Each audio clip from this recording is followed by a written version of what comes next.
Урматтуу мекендештер, бүгүнкү биздин маектешибиз коомдук ишмер Барманов Токтосун Белекович менен болмокчу. Саламатсызбы Токтосун агай? Бүгүн дем алыш күнү болгондуктан маектешүүнү сиздин үйүңүздө жүргүзүүнү чечтик. Сизди көпчүлүгү Атахан Кимсанбаевичтин студенттик кезден берки жакынкы досторунун бири катары билишет. Бул маалыматтын канчалык чындыгы бар, ошол туурасында кененирээк айтып берсеңиз. 1987 жыл болуш керек эле. Мен анда Тивер шаарында кооперативный техникумда окугам, ревизия контролдо. Анан мага кабар келди, Кыргызстандын жаштары чогулуп, Келкел деген коомдук уюм түзүп, ага башчы, лидер шайлашат экен деп. Барып мен ошол жерден тааныштым. Ал Калинин мамлекеттик университетинин актовый залы эле. Албатта Калинин шаар эле да. Биз ошо окууну бүтүп аткан кезде Тивер шаар болуп которду. Барып бир сааттай талкуу болду. Ал жердеги кыргыз эмес, кыргызстандык жаштардын деп. Ал жерде уйгур да бар эле, орус да бар эле, өзбек да бар эле, кыргыздар деп барлык жаштарды чогултуп, актовый зал батпайт, эл көп. Анан сүрдөп кирдим. Мен биринчи жолу көрүп аткам ошол кыргыз балдардын чогулганын. Анан талапкерлерди сунуштап башташты. Кимдер болот деп. 4-5 бала чыкты окшойт. Мен өзүм ишеничтүү чыктым. Эмне үчүн дегенде, мен су советтин председатели, анан член КПСС, мастер спорта Союза по вольной дегендей. Эки бала сүйлөдү, талапкерлер. Үчүнчү болуп ушу Адахан чыгып сүйлөдү. Мен кадимгидей таң калдым. Мен Куранган колумда коюп айтып берем, таң калдым. Ушунчалык сөзүнүн маанисине, анан чечендигине, билимине, деңгээлине. Ал киши түшүп кеткенден кийин мен чыктым. Айттым, урматтуу жерлештерим, орус тилинде айттым. Мен алдында чыккан оратордон кийин мен өзүмдүн талапкерлигимди ушул жерлешимдин пайдасын алам деп түшүп кеттим. Анан бир добуштан шайланды окшойт. 85%. Добушту беришти дагы Атахан Кимсанбаевич Кыргызстандын коомдук бирбесинин төрагасы болуп шайланып калды. Андан кийин биз тыгыз байланып баштадык. Бир айда бир, 2 айда бир чогулуп, бир кандай десем, кеч өткөзүп, кадимгидей биздин Кыргызстандын келечеги, тарыхы, адабияты дегендей. Анан жакындашып баштадык бири-бирибизге. Ал киши менден 1 жаш кичүү экен. Башында ошо Токтосун аке деп жүрдү, анан кийин тең экенбиз деп экөөбүз санашып болуп калдык.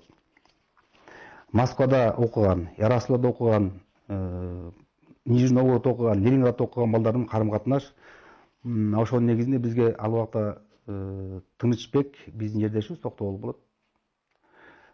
ЦК ЛКСМ Киргиздин биринчи секретары экен, Табалдиев. Ошол барып дагы бир аябай чоң жыйын болду. Биз да өзүбүздүн көбүрөөк айттык. Ал жерде бир эле студент эмес, ошол жерге барып иштеген жигиттер бар эле. Жашап калган, завод фабрикаларда, айыл чарбасында, совхоздордо, колхоздордо иштеген балдар бар эле.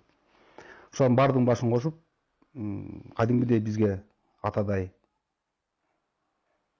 мээрим менен мен ошо окуумду бүткөндө 5-6 бала бүттүк, ар кайсы вуздардан.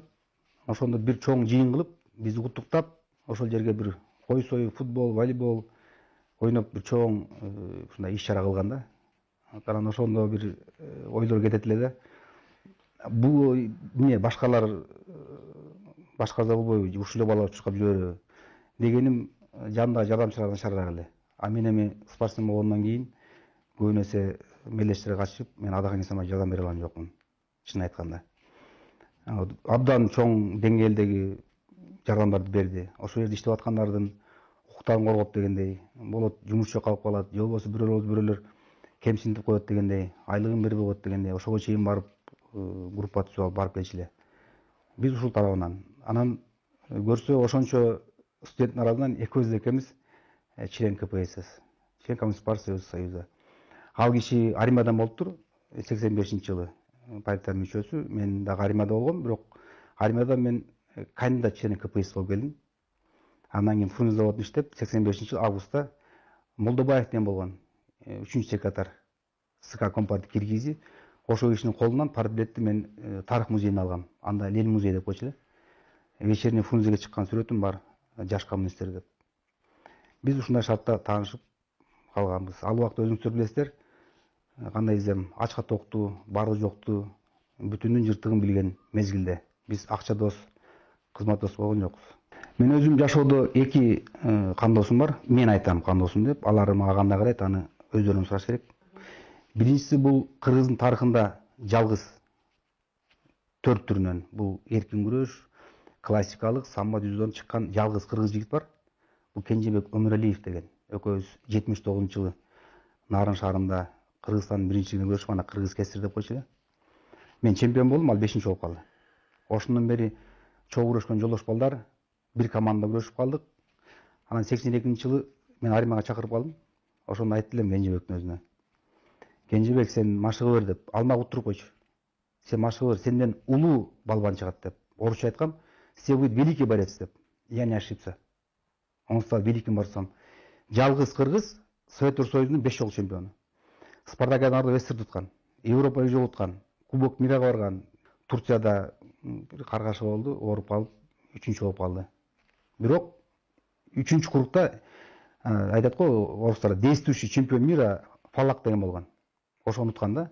Ошо чемпион бир дагы балбанга бир дагы упай берген эмес. Каргаша дегеним ошо кечинде полуфиналга чыгарда, жарым финалга чыгарда ооруп калган, температура болуп. Ошонун негизинде болгон 3-чү болуп калды. Бул жөнүндө атайын бир кино тасма бар. Агай тренер Гейп, биздин атабыз Жеңиз Бүркөч, Гейп ушул менен калып калдык деп.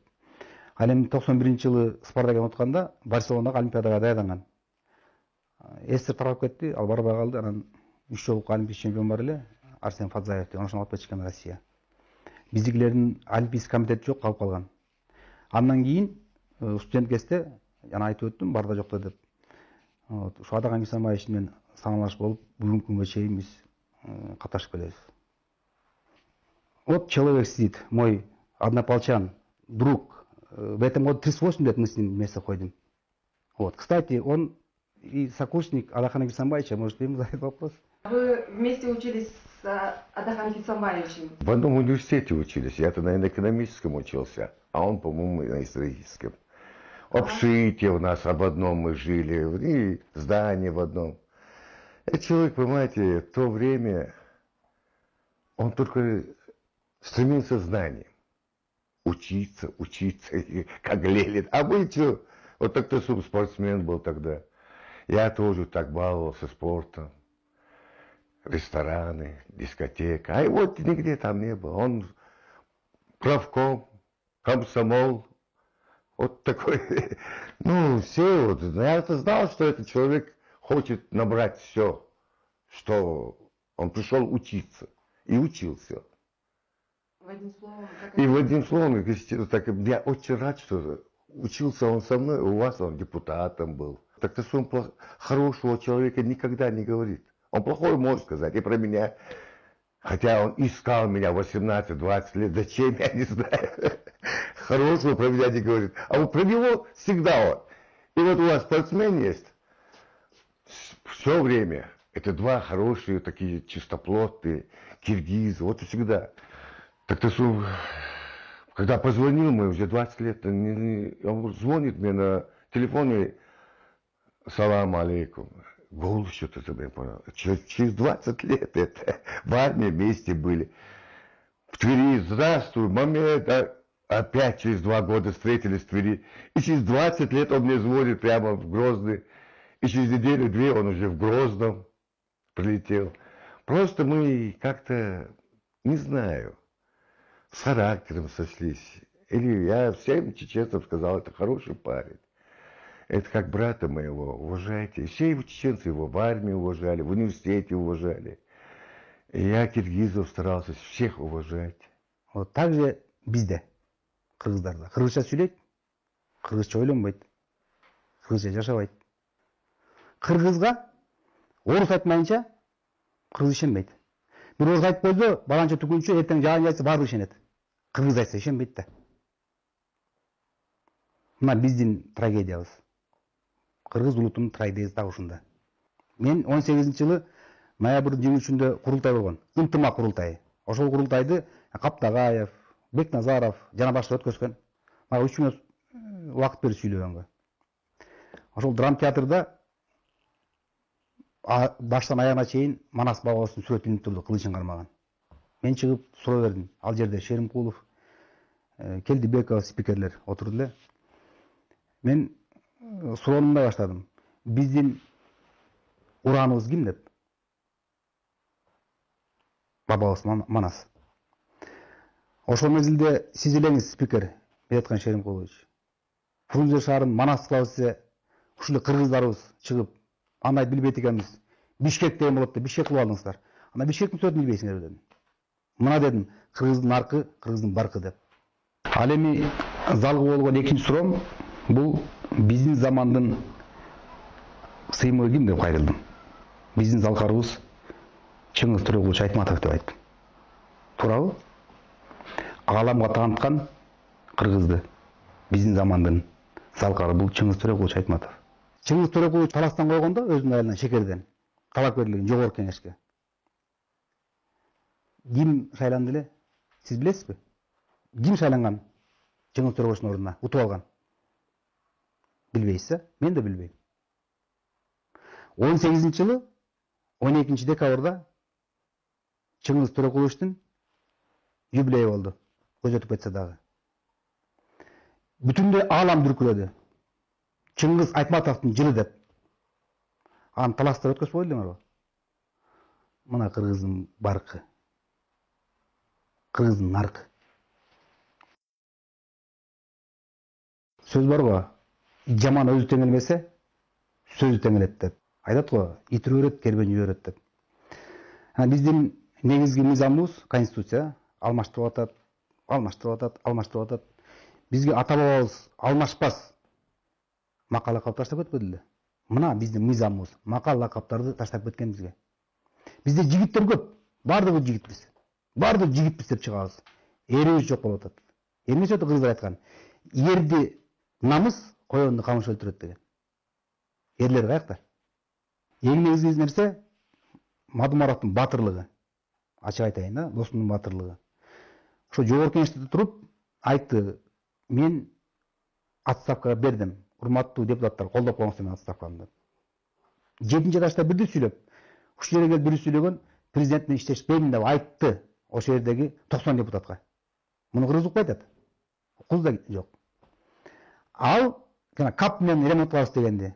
Ал Мадумаровдун идеясы болгон эмес, ачык айтайын. Ал вице спикердин идеясы болгон. Муну ал вице спикер айтпай келатат. Ошонун идеясы болгон. Ушу кап немете. Ал бул идеяны колдоп берген. Бул жигит катары ошону сатпай келет ушул күнгө чейин. Ошо вице спикер сатпай келет Алакан Мадумаров. Муну жигит деп коет.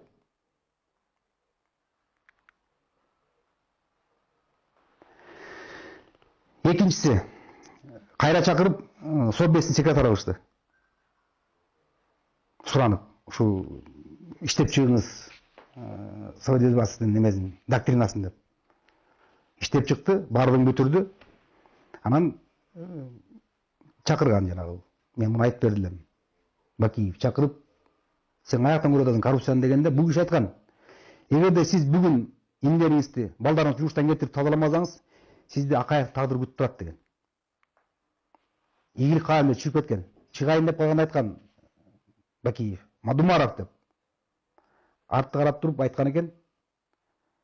Курман Салиевич, сиз отурганда ак үйдө экинчи кирбейин деп чыгып кеткен. Муну ким айтат?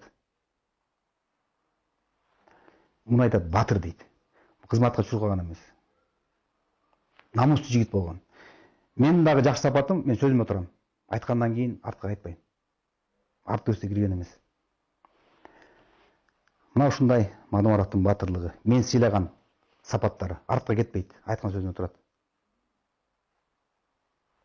Эр деп коет мындайды. Эр. Жигит эмес, эр. Айтат го, эр тайын тартат деп. Эр, жигит эмес. Ошондуктан айткым келет, ушул мен мекендештериме, жигиттер biraz намыска келели. Душманым болсо дагы намыстуу жигитти мен сыйлайм. Себеби ал арттан келип бычак сайбайт. Душманым болсо дагы намыстуу жигитти мен сыйлайм. Мен балам айтып келем. Кагалайм балам. Айтар кеңешим, намыстуу жигиттерден коркпой жүр деп. намыссыздардан корк деп жанына жүргөндөрдөн. Алар бардығына даяр. Ошол үчүн айтканым, 2 эле гана досум бар. Калган досторум толтура, Кудайга шүгүр. Бирок аларга мен үй бүлөмдү ишене албайм. Эгерде бир нерсе болуп кетсе. Ошо 2 досум деп карайт менин үй бүлөмдү. Ошондо айтып кан досторум деп экөө. Бирөө менен сүйлөшкөндөн корком, бул Адахан Мадумаров. Бирөө менен көрүшүнөн корком, бул Кенжебек Умуралиев. Ачык айтканда айтат го, сен ким экениңди билиш үчүн досуңду билиш керек деп. Мен досторго бактылуу экенмин. 2 досум тең менден күчтүү. Адам Исамович менен сүйлөшүп өтө оор. Эми деңгээли башка. Кургаздор. Начитанность. Мени таң калтырып келет. Аныкында башка меникин деле бар. Эмне үчүн? Менде ошондо билим, илим жок деп. Мамлекеттик кызмат десең, мамлекеттик кызмат. Дүйнөлүк саясат десең, дүйнөлүк саясатты. Болбосо исламды, шариатты, мен таң калтырып келет. Билбегеним жок. Ошондуктан мен бул кишиге айтып келем. Сен парламентке киресиңби, кирбейсиңби, иштейсиңби, иштебейсиңби, мага барды бир деп. Сен аман бол дейм. Аман бол. Чогуу карыйлы, бала чакабызга тарбия берели, чөйрөлөстү көрөлү, жакшы тойлорго чогулолу. А мен сенин тиги депутаттык башкаларың мага барды бир деп келем. Мен ушундай достордонбуз. Ушул жерден өзүмдүн бир суроом. Сиз досуңузду айтып атпайсызбы? Аябай билимдүү, сабаттуу депчи. Ошол эле учурда сиз кандай ойлойсуз өзүңүздүн көз карашыңызда? Өзүнүн табиятынан ошондойбу же өзү изденип ушундай даражага жетти деп ойлойсузбу? Албетте, айтып коет го биз кыргызда. Мен айтып атпаймынбы, конституцияга эмес, мен ата баба таштап кеткен, кылым караткан макала каптарына таянып келем. Мен жашоом ошо менен ар бир күнү. Жетедине жок деп коет кыргыздар. Гени. Аталарынан, энелеринен калган жакшы сапаттар. Албетте, башка жолу бул окуу жана окуу. Бул эми элдин сөзү эмес, эми айтып өттү бул чечен назым. Бул Куранда жазылган. Бул өтө эмгекчил. Ана албетте ал кишинин көп кемчиликтери бар. Негизги кемчилдиги алган багытын бербейт да. Бир багыт алдыбы, арты өсө кайтпайт. Ушунуз бар. Анан эң жакшы сапаттар бул калп айтуу деген бул иште жок да. Же болбосо ооба мындай кылалы же тигине кылалы деп туруп алдабайт, ушунусу бар. Мен айтып келем да, эми элге башкачараак түшүнсөң болот да. Эзем айтат, мен элди алдай албайм деп. Ана саясаттан кет дейм. Мен айтам, саясатчы, айтып коет го, бул эмне деп коет, политика грязное дело, политика не бывает друзей, тиги бу деп. Мен айткан сөзүм бар Адаханга. Адаш, менин өзүмдүн көз карашымды берген анализим бул саясат чыныгы жигиттин иши эмес деп. Мен саясатчы боло албайм деп. Эмне үчүн? Мен бирөө катуу сүйлөсө ага мен сөз жооп берем. Айткан сөзүмө турам. Бирөөнү алдай албайм. Демек мен чарба кешимин. Чарба берсе иштеп берем. Саясатчы боло албайм, себеби дегенди алдай албайм. Саясатчы алдаш керек. Черчилль айткан сөзү. Айтат го, настоящий политик тот, который может предсказать, что будет через месяц, через год. Потом через год объяснить всему народу, почему все это не произошло. Это есть аферизм. Правильно? А настоящий мужчина, он не должен врать. Он не имеет права. Он все-таки мужчина. Ер да. Ер кантип элин алдасын. Мен айтам ушу Адахан ер деп. Эмне себептен сиз Адахан Кенсабаевичтин партиясында жоксуз? Мен жана башында айтып өтпөдүмбү? Жана шайлоо болгондо 2 эле неме бар экенбиз. Член КПСС. Ошол жерде азыр кызматтан кетти го Абылгазиев, премьер-министр. Ал да ошо Тверде окуган, Сахаровада окуган.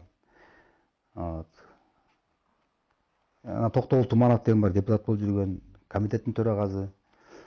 Азыр министрдин орун басары төраган. Анан Турат Аким деген бар, жана Власть Деньги деген журналдын кожоюну. Ал жигит да ошол Твер шаарында окуган. Көп, мыкты жигиттер абдан көп. 92-жылы экөө жолугуп калдык. Мен анда Эркин Тоо гезитинде орун басар элем. Адахан КТРде иштеп атыптыр. Жолугуп калып, маектешип, баарлашып, кучакташып дегендей ошо Текебаев келе жаткан экен.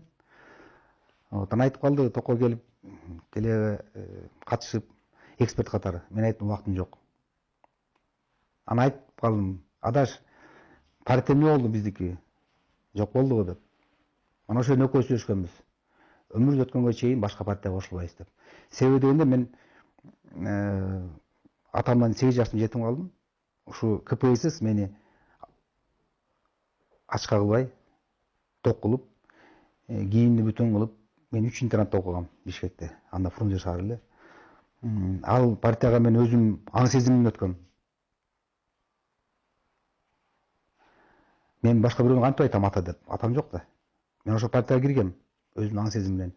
Ал партияны кантип сатып башка партияга кетем? Мына сурап көрүңүздөр. Бир дагы жетекчи жок. Акимден баштап президентке чейин. Партияны алмаштырбаган. Мен бир да партияга кирген жокмун. Кирбей өтөмүн. Эмне үчүн сөз айтканмын? Айтпадым мен сөзүмө турам деп. Эгерде бүгүн айтса, сен өт тиги партияга, сени президент кылса айтам, өзүңө президентство кыла бер деп. Мага бийликтин кереги жок. Мен бала чакама өзүм тарбиямды берип, мына 3 уулум бар. Неберем, 2 неберем бар, жигиттер. Аларды эр кылып тарбиялашым керек. Алар айтыш керек, биз атабыз, чоң атабыз сөзүнө турган, бирөөнү алдабаган эр болгон деп. Атым алат, Токтостун баласы деп. Элде бар го, кимдин баласысың? Мен айтчу элем, Белектин, Белек Балбандын баласы болосуңбу? Азамат деп.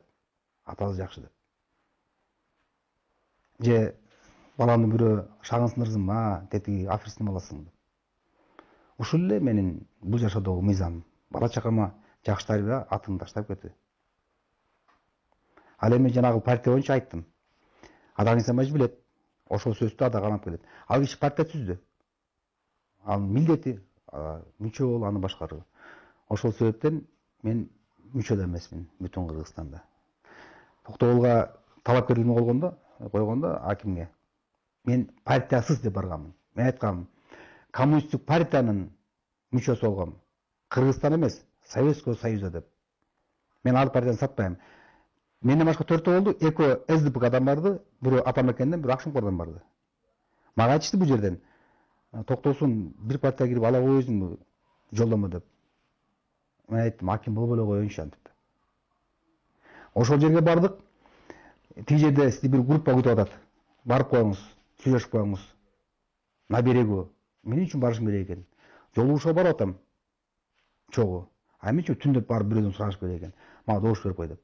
Айттым, бербей эле койсуң, мен болбой эле коеюн аким. Болоюнбу? Нак болоюн. Кыргызда жакшы макал бар эмеспи? Сыныктан башкасынын баары жугушту деп. Ушундай Адахан Нисанбаевичтей улуу инсан менен чогуу жүрүп, жашоодо өзүңүз сыймыктана турган эмнеге жеттим деп айта аласыз? Менин сыймыктанар биринчи жетишкендигим бул 16 жаш курагымда Советтер Союзунун эркин күрөш боюнча спорт мастери болгонум. 16 жашымда. Анда 10 класста окучу элем. Андан кийинкиси 18 жашында армияда Кыргыз улутунан биринчи болуп, Советтер Союзунун куралдуу күчтөрүнүн ЦСК деген командасынын курама командасында мүчө болуп күрөшүп кызмат кылдым. Андан кийинким 19 жашында Владимир областынан барып, ПВО деген аскер бар. Ошол жерде кызмат кылып, коммунисттик партияга кандидат болгонум. Андан кийинки 23 жашында ошо КПССке мүчө болгонум. Андан кийинки жетишкендигим бул 25 жашында мен РТП Коop Ермакта директор болуп иштедим. Кээде ойлойм, Кыргыз улутунан болгондур, жетекчи болуп иштеген. Билем, СКда иштегендер болгон. Бирок 25 жашында бир райондун сот тармагын башкарган кыргыздар болбосо керек деп ойлоп келем. Андан кийин 28 жашымда Эркин Тоо гезитине, ал жогорку кеңештин кийин өкмөттүн гезити болду. Ошондо башкы редактордун орун басары болдум. Андан кийин 29 жашымда мени мэрияга жумебек Ибраимов чакыртып, департамент промышленности, энергетики, внешекерный связьга отделдин башчылыгын койду. 1990 жылы биринчи жолу Кыргызстандын тарыхында Трансазиатская ярмарка Бишкек 93 дегенди мен өзүм өткөзгөм, ошонун директору болуп. Ал бүгүнкү чейин өтүп келет. 94, 95, 96, 97 болуп. Менин сыймыктанарым ушул жетишкендиктер. Ал эми бүгүнкү күндүн сыймыгы деп айтсам, мен үчүн бул менин 3 уулум, 2 кызым, 3 неберем, анын экөөсү жигиттер, эрлер. Ушулар менин сыймыгым. Дегенин билесиздер, атадан балага байлык калбайт экен, тарбия калат экен, атанын аты калат экен. Мен атам менен сыймыктанам. Ал кишини айылыбызда белек балбан деп айтып коюшту эле. Өтүп кеткенине көп жылдар болуп калды. Мен атымды жакшы чыгарар, анан кийин жамааттыгылар, мен ушул уул кыздарым. Менин азыркы алдыда койгон максатым ушу балдарыма, неберелериме, Кудай буйруп калса чөбөрөлөрүмө жакшы атымды калтырып, жакшы тарбия берип көтүү. Негизги менин жетишкендиктерим бүгүнкү күндө ушул. Ал эми райондорду башкардым, башка кызматтар иштедим. Эми ал өзүнүн жашы өзүнүн шарты менен келди. Ал мен сыймыктанып деп айта албайм. Ушул маегиңиз соңуна чыгып келе жатат. Элге ушул учурдан пайдаланып элге кандай кайрылып кетти элеңиз? Мен мекендештериме, кандаштарыма кайрыларым. Биздин ата бабаларыбыз абдан керемет мыйзамдар жашап келген, макал лакаптары менен. Айтат го, бирөөгө көр баспа, көр бассаң терең аспа деп. Бүтүндөй эле кыргыз элине өзгөчө жаштарга кайрылат элем. Бирөөгө абайлап сүйлөгүлө, бирөөгө атырылбай сүйлөгүлө. Тең теңи менен тезек кабынан дейт. Ордуңарды билип, улууну улуудай, кичүүнү кичүүдөй сыйлап сөз баштагыла. Мен өзүмөн улуу болобу, кичүү болобу, же кол алдымда иштейби, катуураак айткандан корком. Себеби дегенде ар бир атуулду өзүмдөй көрөм. Эгерде ката кетирип, катуураак айтып койсом, мага окшогон бир кекчил болсо, аягы жакшы бүтпөйт деп. Кара Сууда 2007 жылы 14 мартта аким болуп дайындалдым. Анан анда Жантөрө Лошович Сатыбалдиев, Оштун губернатору, анан кийин президенттин ыйгарым укуктуу өкүлү эле. 3 областка: Жалал Абад, Ош, Баткенге. Анан баягы жыйын болгондо энергия совет деп коет, координациялык кеңеш деп коет. Мага кайрылып айтып калчу эле: "Токтосун, мен сени жарым жылдык менен сурайм, шашпай тургун" деп. Көрсө мен ушак деп беришиптир. Орус мүнөз экен, бизче түшүнбөйт экен, иштебейт экен бизче, хоп майлыны түшүнбөйт экен деп. Анан жарым жылдык отчет берип калдык. Мен Кудайга шүгүр даярдандым, күнү түн иштедим дегендей. Анан менин баягы кезегим келгенде трибунага чыгып, баяндаманын отчетун баштадым. Бир жолу сен деп токтотту. Приписканы токтотчу деди. Приписка жок эле. Дагы сүйлөп баштаганда дагы эмне деген келип турат деди.